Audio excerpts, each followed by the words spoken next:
Thank you for tuning in to Hacks and Hobbies with your host, Junaid. In Season 2 of Hacks and Hobbies, we're visited by our amazing guests coming from all walks of life who want to learn their story, their struggles, and their journey on how they got to where they are today. So stick around.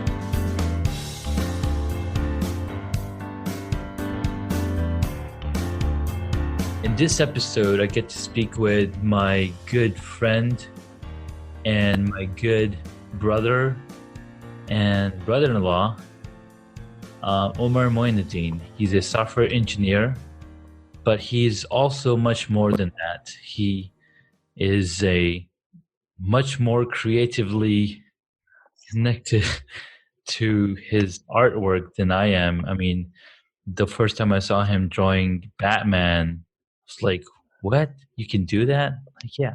And then I realized that, a lot of engineers are much more creative than you would imagine, because writing code is a creative process. You can get to the same point, but many different ways. Like, no two coders will write the same code.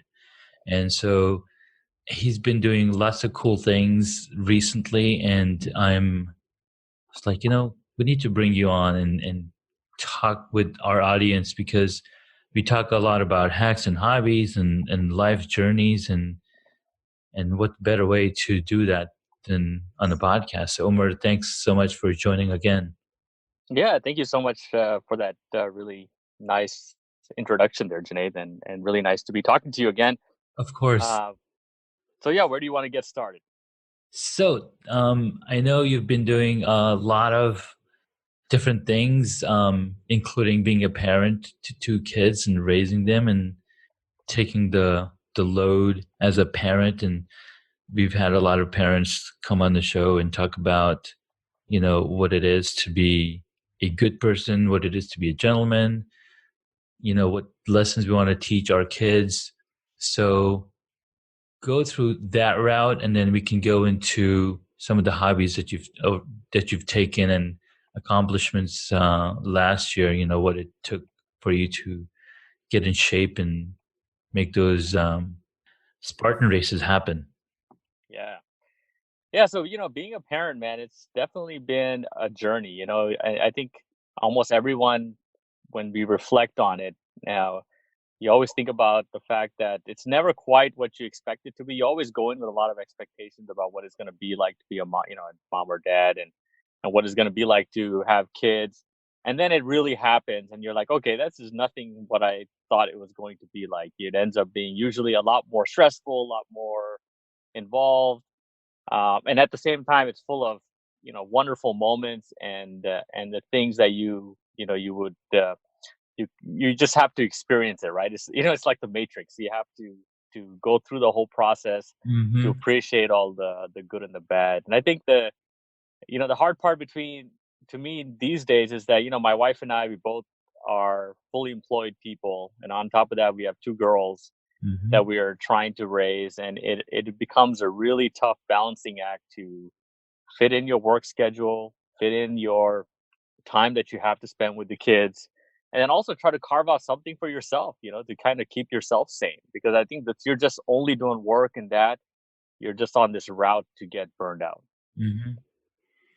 They call it the rat race, right? You're just racing back and forth, hoping something new will emerge, and you just have to pull yourself out of it and do what's good for me, right? What's good for Omar? What's good for Sadia? What's good for me?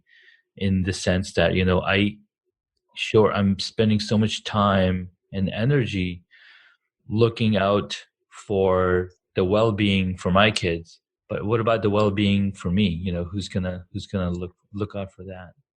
Yeah, and we're living in this world now where there's so many things, vying for our attention, right? I mean, it's like there's no shortage of something wanting to take you away from focusing on yourself. Whether it's just wasting time, in my opinion, sometimes wasting time watching too much TV, or Oh just my God, yeah. surfing too much internet, or Hmm. spending a lot of time on Reddit or YouTube or whatever. And then Yeah. on top of that, you're managing all this other thing. It's like, okay, you barely have any time to ask that question. Okay, hey, what is it that I really want to do here? What is Mhm. it that I want to spend this very precious time that I have on? Because everything else is just constantly struggling to take that away from you. Yes. And that's a big struggle because no matter what it is, right? Everything requires time. Watching television, watching TV, sorry, watching television, watching movies, scrolling through the different social media apps that we have. If they're not providing us with a way to expand ourselves, then it's a time waster. Unless you're connecting with people, connecting with brand new people, and making a difference in their lives, and they're making a difference in our lives, then it's worthwhile going that route. But then just scrolling through content, scrolling through websites, it's great. I mean, it's a sure, we do need that every once in a while because we just don't want to think anymore. We don't want to take that burden of just you just want to shut your brain down, relax, watch a funny movie, laugh your head off, or go to a comedy show, or go to the movies, and you're just turning that off. But then you also need a productive outlet that is giving you, like, you're growing. Your life is not stagnant anymore. You're growing mentally, you're growing physically. And they say, if you're not exercising, your body is deteriorating.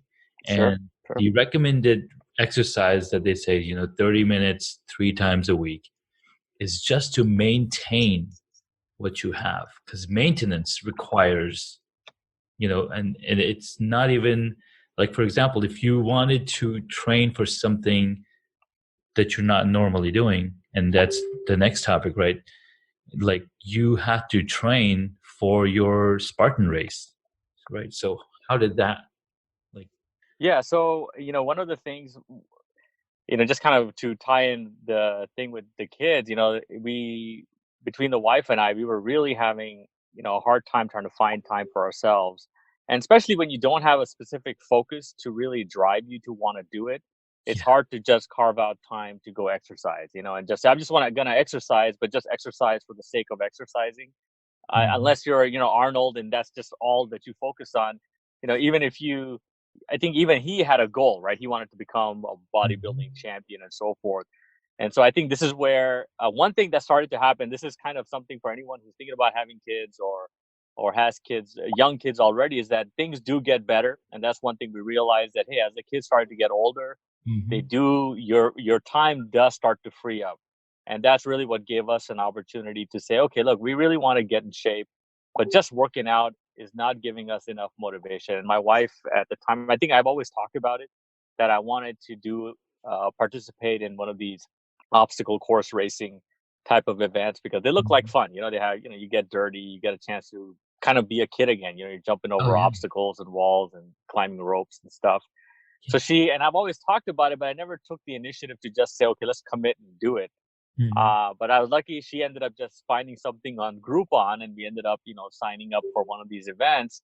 And then knowing that this event was coming up and kind Yeah. of reading about what we needed to do, that helped to really spark that fire to say, okay, we got to start dedicating some time to really try to train for this thing. And then that helped us to find some other people that were doing the same thing, Yeah. and we got with this group that met a certain times, during the week to train up. And again, this kind of leads to, you surround yourself with other people with common goals. That just helps you so much more to kind of push yourself to commit to something, because they kind of hold you responsible a little bit. People will call you Absolutely. out when you Mhm. don't show up. It's called social accountability.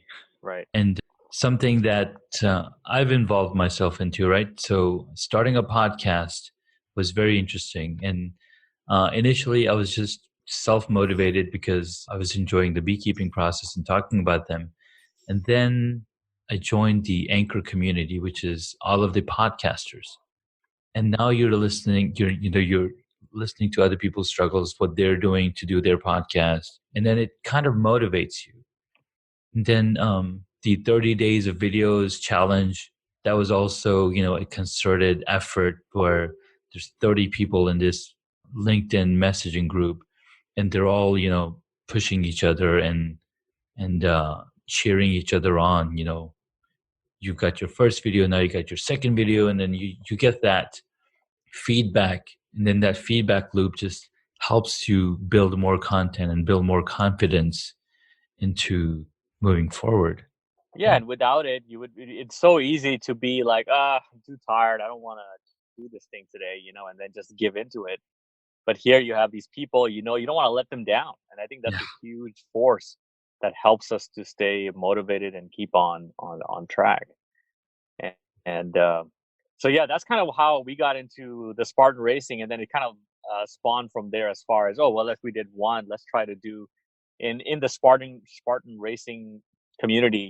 mhm, The idea is that if you can complete 3 events during the year, mhm. it's kind of considered a very cool thing, and they call it the Spartan trifecta, where you do the shortest race, which is called the sprint, and then kind of a medium race, which is the super, and then the beast, which is the hardest one. If you can do all the three in a year, they give you a special medal and a little bit more recognition. And so again, it's that, oh, we did 2 of them. The beast is really hard. It's one of those events that I really did not want to do. Yeah, But the fact that we had done 2 of them already, and a lot of people within our group were doing it, it kind of pushed us forward and made us, commit and do it. And at the end of the day, after doing it, you're happier for it. So yeah, yeah, because now you've accomplished something. You've, gone through that journey, and now you can say, yeah, I did that. But then you keep on going, and you're like, next year I'm going to do 4 races or whatever. right. And with cycling, when I started back in 2017 or 2016, I was part of the group.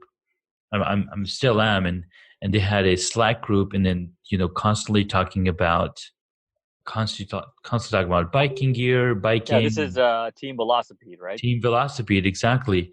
And then I was able to dedicate the time and actually go out and bike, and they would have weekly meetups. We're going biking this morning, and I would go out and do the biking. So I was able to do that in 2017, and then 2018 I was really gung ho. I was like, I'm going to continue doing this. But then when you have a third child, it's like, all right, I just can't do it anymore. Yeah, I think it's then you're kind of back to square one, where okay, the kids take up a lot of time, and you really got to just focus on that one thing Yeah, that you really want to spend that free time on, and yeah, then hopefully once the kid gets a little older, you'll yeah, recover a little bit more time, and then you can kind of go back to focusing on the cycling plus the podcast and everything else that you do. exactly. So Um, actually, what's funny is that one of those. So last year, I did manage to get out on the bike a couple of times, and I think 2 of the times I recorded myself while riding the bike, so became the podcast on the bike episode. And Right. what's funny is that I mean, I was looking at the analytics. You gotta look at, okay, which content is getting more views, because people will go and look, hey, let's look at this, listen to this podcast. It sounds pretty funny. And I noticed like some of the ones with like low numbers and interesting comment, like cycling, got some a lot of hits. I was like, wow, people are interested in listening about cycling. So maybe there could be a podcast all about cycling. And my brother-in-law is huge into mountain biking and single gear biking. I was like, Sure. you started he started a blog post, a blog to talk about, cycling. It's like, why don't you do a podcast instead? Yeah, or maybe just you guys can do a couple of episodes focusing Yeah, on the equipment and all the yeah, stuff that's involved in the biking world, because that's the part that, to be that's not a honest, bad just idea. I'm interested in, and also it's something that I have a big fear of, in the sense that there's just so much to it, No, and you're sometimes you absolutely right. just want a little consolidated look at it, Yeah, yeah, and the fact that you've kind of went through that journey of, going, okay, I want to get into this cycling business. Okay, here's all the stuff that you kind of had to acquire to really do it yeah. at a certain level. No, that's a really good point. That could make a good post, because our good friend Adil Khan, he was going into the same process when he wanted to buy cycling. He's like, I want to get into cycling. I need to buy a bike. And then around the same time, Performance Bicycle, they filed bankruptcy, and they're like, oh, we're selling these bikes, and these are the only ones that we have in stock. And I gave him some advice and via text. Okay, so these are like high-end bikes that they were trying to Yeah, get yeah, off yeah. the And market. then some of them are, just basic bikes. And he's like, I don't have a huge budget. I just want to spend a low number amount. I'm not looking to spend $2,000 or whatever. Right. So then he said, okay, these are the two bikes that they have available. Which one should I pick? And I told him, get the road bike because you're going to be riding on the road, and it'll be better in the long run. But when you're getting a hybrid bike, then the wheels and the tires are sure good, but then you're only working so much. But with a road bike, you have a more, I think, more sporty feeling, and I think you work a little harder on a road Mm, bike. You're positioned more aggressively on the bike. right. So it's better from a conditioning point of view if that's your goal. Yeah. Yeah, yeah, yeah. So that's a good idea, man. Thanks. I'll Yeah, jot make it it happen. down. That'll be an episode that I'll definitely be listening to. That just to hear some of the inside knowledge of basically buying a bicycle and some of the things people need to consider when they're going to And enter the sport. and I can actually, because I'm part of Team Velocity, I can bring on some of those guys because some of these guys, they've been biking for many more years than I have, and they Right. can absolutely have an insight on it. On this is what you want to look for, and these are the different brands and whatnot. All right, it's a good idea. I mean, even yeah, yeah, for sure. Okay, so I So don't yeah, know. I mean that's basically Yeah. how the wife and I got into the Spartan racing stuff, Mm-hmm. and the best part I think to me about Spartan, if anybody's wanting to consider doing it, Yeah. is that you do have this different types of categories where you can be in a competitive group or you can kind of run it in an open group. Mm-hmm. And that means that when if you want to run in the competitive group, then they're very strict in terms of the fact that you have to complete all your obstacles, you have Mm-hmm. to do them all on your own, and if you miss anything, then you are required to do a certain number of burpees, which is that push up jump thing, and you have Oh. to do I think 20 some burpees, and that can be pretty intimidating when someone thinks, oh my Mm-hmm. god, I'm gonna have to do all this plus run this 12-mile long race or 5-mile long race or whatever. But on the other hand, on the open group, it's kind of it's much more relaxed and it's an opportunity for people to work together. So you can help, your if you and your like my I always run it with Sadia, Mm-hmm. and so me and her will help each other out. In some cases where she needs some help going over the wall, I can help her Mm-hmm. with that, or if she needs to help me do something, she'll do that, and then it makes for a really nice opportunity for us to connect too. And Yeah. that's another thing that I really like because you're kind of there in the moment. You don't have time for social media. You don't have time for distractions. You're kind of both there Yeah. doing this thing together. Yeah. And so you kind of have this. It was really weird, but in our normal daily life, we have our conversations are always full of so many interruptions because of the Mm-hmm. kids doing something or something Yeah. else going on. And it was these doing these types of events created this moment where hey, we were just kind of both there. There was nothing else and it was a Yeah. chance to just kind of be together. So I think it was really good in that aspect as well, which was something I totally didn't expect when I was signing up to do it. Yeah, no, that's you make a really good point about that because remember when you introduced all of us to snowboarding Right, right, and we had similar experiences because now, we're just focused on learning, focusing on just staying up and going down the slope. But then we also, social media was not huge, but then spent a lot of time and learning, having that journey, learning together. And if you noticed in the world, or lately, what they've been having is they have these events like paint and wine, drink and paint or something. Come together with your significant other or a friend. You go together and you do painting, or you go together and you're building some, handmade objects. out of wood and raw material. So there's a lot of things like this that are coming up that you can go. You can go to this. I think we saw this. Basically, you go to this commercial kitchen, and they have all of these benches, metal benches, and there's an instructor, and you're basically cooking something together. Right. So doing these activities, it's they're not hobbies, but they're activities where you get to spend time.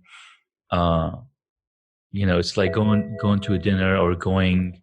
Yeah, it's an opportunity to do something together, which is pretty cool. Yeah, for Nice. sure. And I think we should definitely try to do more of those things. Even when you come visit, I think we Yeah, should carve out some time to just go and do one of these activities, whatever it is. exactly. Because again, it's a chance to just get away from these things that are always trying to grab our attention. Like you said, the apps, the social media, the constant the red dot that shows up that compels you to pick up your phone and see what the heck it is, even if it's Yeah, nothing of real value, but it just exactly. compels you like a drug. You got Yes. to go check.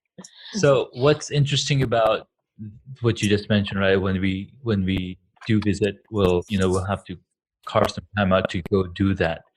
But the one thing that absolutely annoys me is I know it's an awesome gesture from people who invite guests over for food. It's so amazing, right? They're taking the time out of their day, they're cooking food and having us come over and eat food. But it's the 2 hours before and after food, right, that you just sit and talk. It Right. sometimes it's not something that I want to do. And maybe that's just me. Maybe other people feel the same way, but I think that time could be spent more productively. Yeah. Or and I guess sometimes what happens is it depends on the group, right? If you have a mixed match of people at a party, Yeah, then what happens is you don't have any real meaningful conversation with anyone. You're just yeah, doing the hey, how's it going? Where are you up to? What's the weather like? Whatever, and then exactly. and that's it. You don't really connect. And the people you really want to have a chance to talk to, you can't because they're also busy just doing this meet and greet type of stuff, and that's kind of how Exactly. your whole uh, time just gets spent. Yeah, And over the years, I mean, that's one thing I've kind of realized that it's far more important to have really good, meaningful relationship with just a handful of people that matter than knowing 1,000 people, yeah, but not really having any kind of a connection with any of them. exactly. And I feel like the world we are living in today forces you to be more in the other category, which is, you're in the. I mean, do you remember back in the? I mean, I don't know if that's still the case, but people still are vying for likes and number of connections Hmm. they have or Hmm. number of friends they have on Facebook, Yep. and that it takes precedent almost than saying, "Look, I got 5 friends, but these 5 friends, man, they're That's all I really need. people. Yeah, that's the people that I have a great bond with. I love spending time with them and talking to them. Versus the 200 that I have no idea who they really are. I just like their pictures when they show up on my feed. Yeah, so that's a really good point that you're mentioning. So from the marketing perspective and from the perspective of people who have services, people who are offering classes and courses and products and services. So for their perspective, they kind of need that social proof, right? So let's say like for example, you just marketed to all of my audience here about Spartan race without knowing about it, because what we're drawn towards, we want to talk about it. We want to talk to as many people as we can about it, and that's the nature of marketing. Now, over the years, we've been told that marketing is the same as advertising, which is an absolute, that had to be the case because that's the only place people were just advertising. It was a false when they call it false advertising. Well, marketing is not advertising. Marketing is much more than that. It's about connecting to people. It's about creating experience that in turns make them a believer, makes them a follower, makes them somebody who's passionate. Like for example, I market about Apple products all day long, right? Sure. I'm Yeah. so passionate about it. Just like I'll market And I'm not saying I'm marketing. I'm just being very what's that word? I'm like an evangelist about a product. Sure. And so the reason why people look, and sure, the majority of the reason people are looking for friends is just to show up, just to like, oh, I have this many friends. But that mentality is kind of going away to a mentality is how many people can I help be better at what they're doing today Sure. based on what I know. So there's a huge, I mean, the entire reason I'm doing this podcast is so I can help people understand about different hobbies, what different struggles people have gone through to become an entrepreneur, to, what struggle did they go through, what action they took to be the success that they are. And it's all about, okay, how many more people can I reach? And from that, more people of the reach, who is really, in tune to listening to what I'm talking about and Yeah, find. and there's definitely a, Wow. a difference, in terms Yeah. of like a friend group versus, in the case of someone who's trying to build some kind of a, whether it's whether they're like I said, marketing Mhm. a podcast or just Mhm. wanting to put out information that's going to be helpful. Obviously, you want to try to connect Yeah, and share that with as many people as possible. exactly. And that's why, like I mean, obviously, on Facebook and Instagram and so forth, yeah, there's tons of people that are just trying to do that. They want to like self-help stuff or exercise and all these kind of Mhm. things. You can see that they're really just trying to push a positive message, and the more people that Absolutely. that can reach, I think that makes a difference. I think, but the key is, I don't think those people at the same time are trying to find a meaningful relationship with that. You're just kind of putting Exactly. information out there, and Yeah, you hope that somebody has a better day for it. yeah, that's true. So the other thing that Gary Vaynerchuk mentions is, communicate with people or reach out and do, because you can do that right now on LinkedIn. You can see, you can do searches based on your target audience, like, hey, this person might be interested in the product that I'm offering. They might be interested. So people are then putting videos up, and right now Instagram is the hottest thing because of the many ways you can interact with people on there. They have direct messaging, they have ads on there. And one of the reason people are trying to get more and more followers on Instagram is as soon as you reach a 10K mark on Instagram, you can have links in your stories, or you can have links in your videos that you post. Oh, But if that's you're interesting. not, So you can actually market products and things like that that you're talking exactly, about in your yes. videos and stuff. Okay, But cool. for people who don't have 10,000 followers, they have to pay Instagram a fee and promote or boost their post. I see.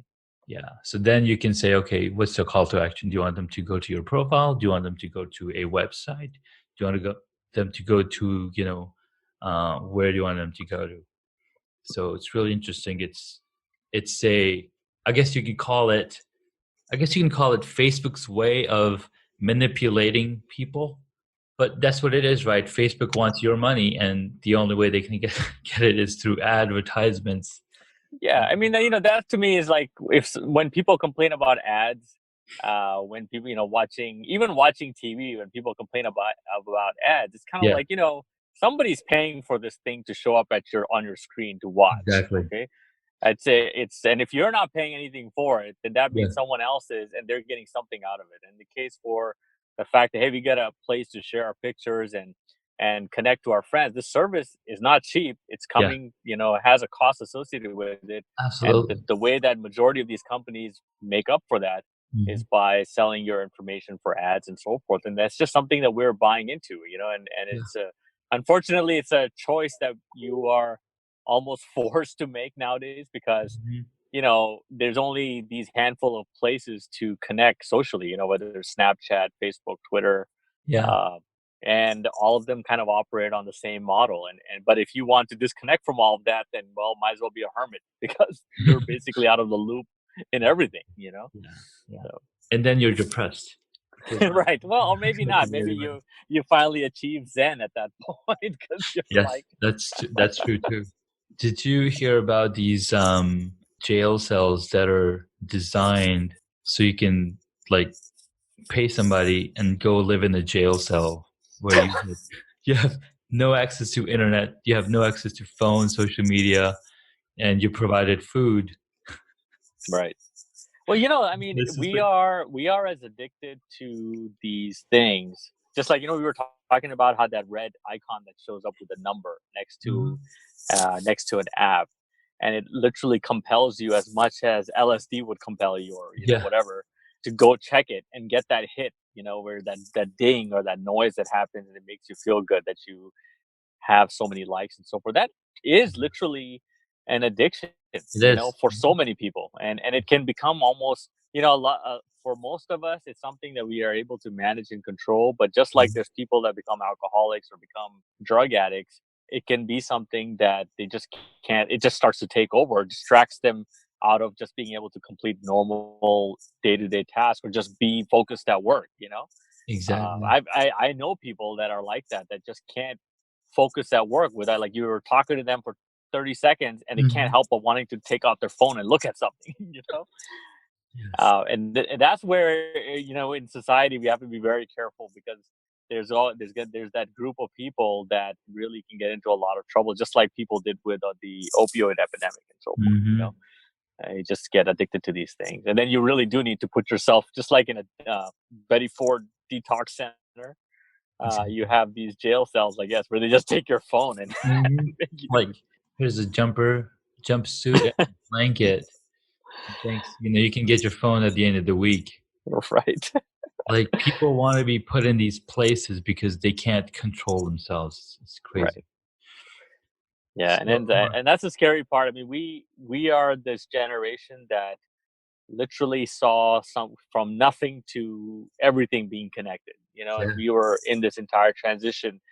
Our kids, on the other hand, they're just born in this world, they and are. I think they're gonna have a harder time finding ways to disconnect, or maybe not. Maybe they're just more attuned to it. But I feel like I think they're gonna have a tough time, because they're just been this stuff has been ever present since they've been born. They don't know So anything else. so here's the thing about that, right? They have these luxuries of, say, YouTube, right? They want watch anything, they are able to. Right. So the advantage they have in that, sure, they didn't see it coming because it was already there when they were brought into it. The one thing that they can take an advantage of this is they have the time to, one, build an audience around what they love. Like, if you've seen YouTube, there are channels where these kids or these people are just opening up toys. They're just like, the YouTube video is all about unboxing a toy, and they have millions of hits because these kids are watching these toys being opened. So what's happening is, these young kids, like, for example, I saw the video of your daughter, and where she was playing with this toy and Play-Doh, and she's like, the way she presented the video and how she's using the toy and the tools to create this beautiful hair of this unicorn.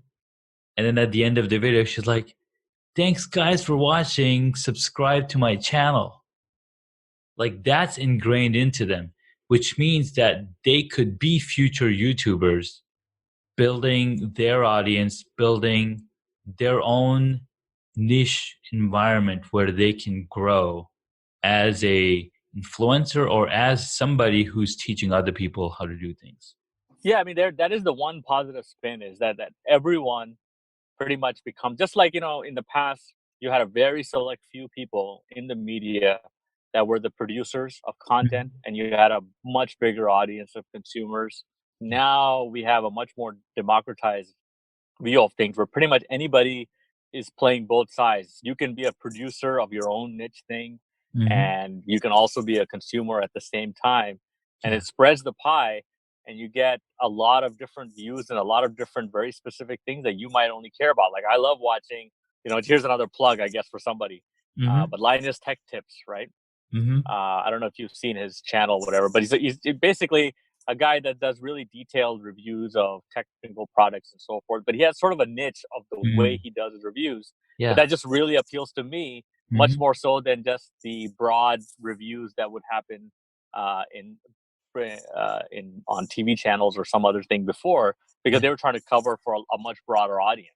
But this Exactly. guy does something very specific for a technical audience, and Mm-hmm. that's the audience that I kind of fit into. So Yeah. I love that stuff, right? Yeah. Absolutely. And that's the power of the internet. I mean, I was reading somewhere that every minute, 300 hours of video is uploaded on YouTube. Every minute. Right. So just looking at that number, what's the niche market on there, right? Who's building their audience? And I was reading saw this other video, and there's this guy out of Canada, Peter McKinnon, and he built up his channel from a few hundred subscribers on his YouTube channel to a million within 9 months. And so this one guy, he broke down the entire formula. Okay, how did he do it? What worked? And because you got to test, you got to see what kind of content that you're creating is bringing in the audience. And then you got to have, all these things in place. So as soon as somebody comes to your channel, they know exactly what they're getting versus what they're not going to get.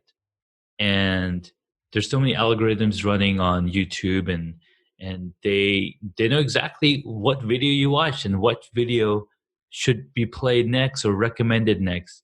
And based on that, there's so many new stuff popping up. Like I watch these video trailers for new movies, and I'm recommended a review on the trailer and a review on what's going to happen in the movie, and Right. like other things, like, oh, this is leaked information. They're like, oh, this is going to happen.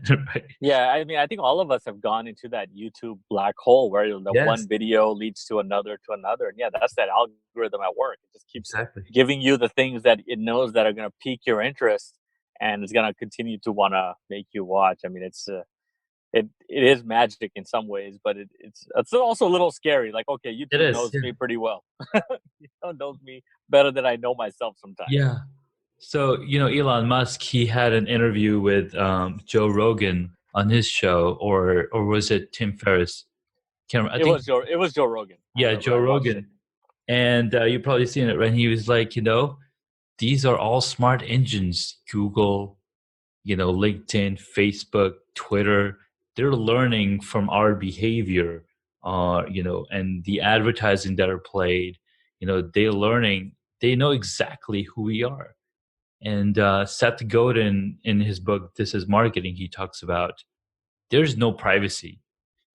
Like literally, there is no privacy. You might think there is, but there isn't, because we're constantly giving away information based on what videos we watch, what ads we click on not to show, and links that we follow through. I mean, all of that data is compiled somewhere. They're using that. Yeah, and and that's where, like, I would love to know, just like you get your credit report, Yeah, it'd be awesome to get like a report from Google to say, okay, this is the kind of personality profile that we've generated from decades of collecting on you, what you search for, or what you. That would be so fascinating to look at, right? Just to it see, oh would be. wow, this is what I'm like. you Yeah, know? that's very true. And you know what? It's very possible. There are services out there that will tell you exactly who you are. And somebody says, "Don't Google your own name." Like, why? Because you'll get links to these services that'll tell you exactly who this person is, or who that person is that you're looking for. It's really cool. All right, Oh so yeah, that's pretty scary, man. Those are the places where you find out that, oh, I can find out if I have a criminal record, what my past 6 addresses were. yeah, Yeah, it's kind of nuts. So so that's the information you want to look at, right? And if if it's presented nice and beautifully in a in a visualization or a or an infograph, Right. I'll take that. That's it. That's the next great idea, Junaid.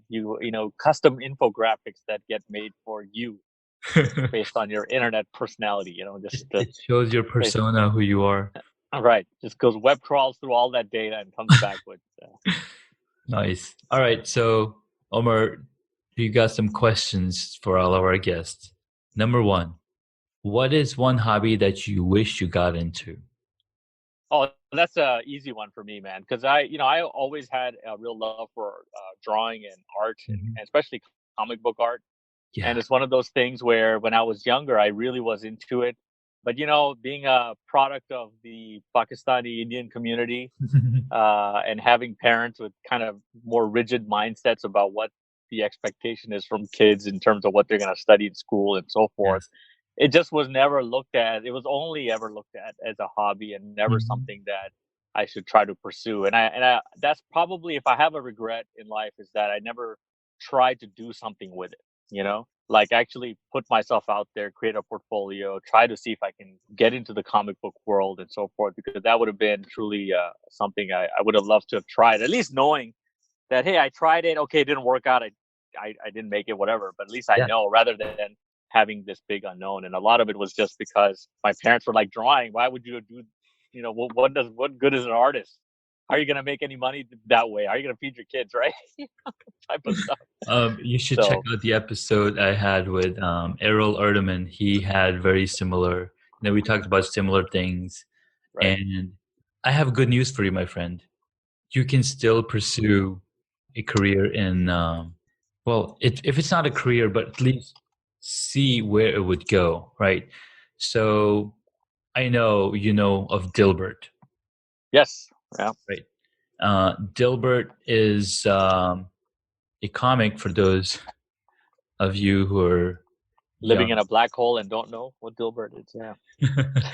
Well, the author for Dilbert, he wrote a really cool book, and I'm skipping his name right now, but he was a book.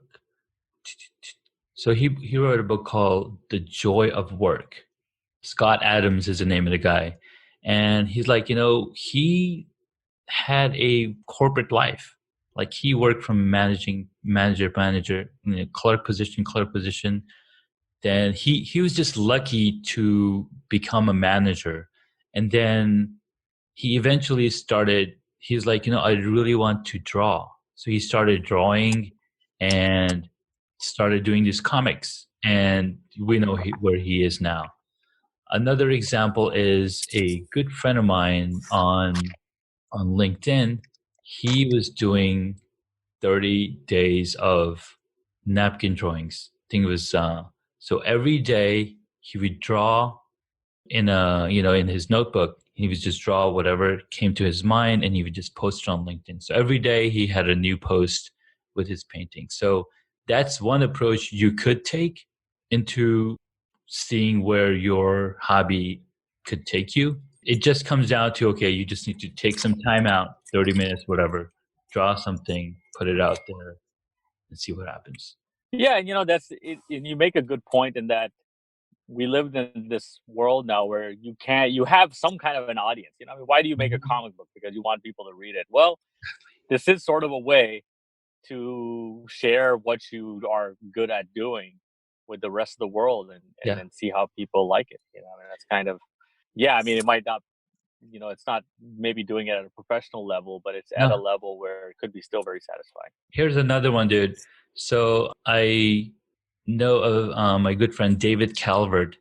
He had been writing a sci-fi novel, which he wrote for like 6 months and sent it to his. He found an editor to edit it, and that book is now on the iBook store or the iTunes store, and it'll eventually be on Amazon and published. So it was a sci-fi novel that he wanted to do, and right now there's tools available for you to self-publish to Amazon bookstore, Kindle, because just like I'm uploading this podcast to Apple, just like you can create a new product to sell on Amazon and eBay, you could do the same thing for books and ebooks and whatnot. So there could be something that you could start, like let's say you have a small story, you just make a comic book out of it. It doesn't have to be too many pages. It could be like 4 pages. There's your story. You can put it up on Amazon. You can put it up on these platforms that are available, and it's all free. It's all free to publish. And another one is another friend of mine. He traveled with his child to like 8 different countries, Right. and he's like, I want to do a children's book. He hired an illustrator, and they just launched their first children's book called Through the Eyes of Om, and they traveled to Singapore. So I was Oh, like, wow, cool. that's pretty cool. Yeah. Another friend of mine was like, hey, I have this idea for this storybook where this little girl, a hijabi girl, she sees the world with her camera, and she can take a picture and visualize it and decode it. So I was like, well, go to here, fiverr.com, and you can find illustrators to illustrate your story. And she's right now working with an illustrator. She's got something going on, and we're looking forward to checking out what's happening with that book. So there You are. know what I like the idea most is that 30-day challenge. I think I'm gonna Yes. try to definitely do one of those things, maybe on Yeah. Instagram or something. Just do something once a day, Why not? Yeah. see if it gets you back in the groove. Exactly. I'll definitely share these links with you. Of what people are doing. It's pretty Sure. amazing. Okay, what is your favorite movie or TV show? I probably already know this, but for our audience. Yeah. It's really, really hard to pick one. But Yes. recently we were talking about something, and I think if I was going to say a movie that had the most profound effect on me was probably The Matrix. Because I mean, obviously, I love Star Wars, I love Star Trek, and I love a lot of Back to the Future, a lot of great movies. Hmm. But if there was ever a movie that I went inside with very little preconceived notions, because I think at the time I didn't watch a lot of trailers, Yeah. and how I felt when I came out of that movie, I think I was a different person. Yeah, just Absolutely. because of some of the really interesting concepts that movie talked about. This whole idea about our world could be a simulation. We are, at the end of the day, our brains are just connected via Mhm. different sensors. That's how we observe the world. What really tells us that are we really not in some container somewhere, Sure. you know, in a big tank full of thousands of other people just plugged into one big machine. And I mean, you get that feeling sometimes when you put on a VR headset or one of those things, and you're like, "Wow, we're able to create this stuff that pretty much, it's pretty close to making you feel like you're somewhere else doing something else. Yeah. How is it that this whole thing that we're living in isn't an illusion in itself?" So that movie was definitely fantastic. And if anybody out there in this world who hasn't seen it, please go watch it because it's truly a marvelous experience. The sequels, they're great, but Sequels are great. they could Yeah. be. I mean, they To could. help close the story It's out. not every. Yeah, it helps close the story. It's not everybody's cup of tea, but the first movie, just in its own, is Yeah. fantastic. It's brilliant. Absolutely. All right. Who is your favorite superhero? Favorite superhero has to be Batman.